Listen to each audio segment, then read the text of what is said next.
بسم اللہ الرحمن الرحیم۔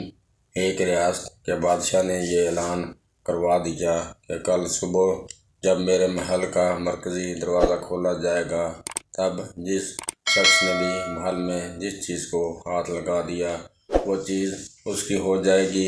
اس اعلان کو سن کر سب لوگ آپس میں بات چیت کرنے لگے کہ میں تو سب سے قیمتی چیز کو ہاتھ لگاؤں گا۔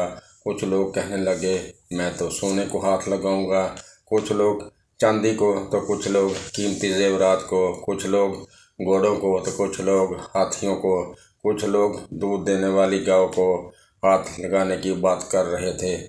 جب صبح محل کا مرکزی دروازہ کھلا اور سب لوگ اپنی اپنی پسندیدہ چیزوں کے لیے دوڑے، سب کو اس بات کی جلدی تھی کہ پہلے میں اپنی من پسند چیزوں کو ہاتھ لگاؤں تاکہ وہ چیز ہمیشہ کے لیے میری ہو جائے۔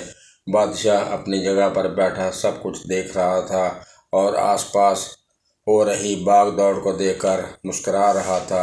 اسی وقت اس بھیڑ میں ایک شخص بادشاہ کی طرف بڑھنے لگا اور آہستہ آہستہ چلتا ہوا بادشاہ کے پاس پہنچ کر اس نے بادشاہ کو چھو لیا۔ بادشاہ کو ہاتھ لگاتے ہی بادشاہ اس کا ہو گیا اور بادشاہ کی ہر چیز بھی اس کی ہو گئی۔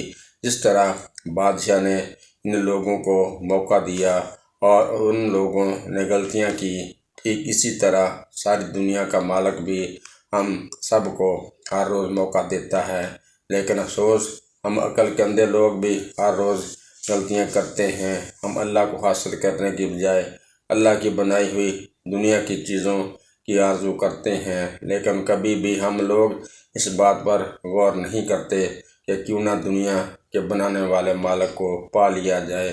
اگر مالک ہمارا ہو گیا تو اس کی بنائی ہوئی ہر چیز بھی ہماری ہو جائے گی۔ دوستو، آپ سے جاتے جاتے درخواست ہے کہ آپ ہمارے چینل کو سبسکرائب لازمی کر دیں۔ اگلی ویڈیو تک اجازت دیجیے۔ خدا حافظ۔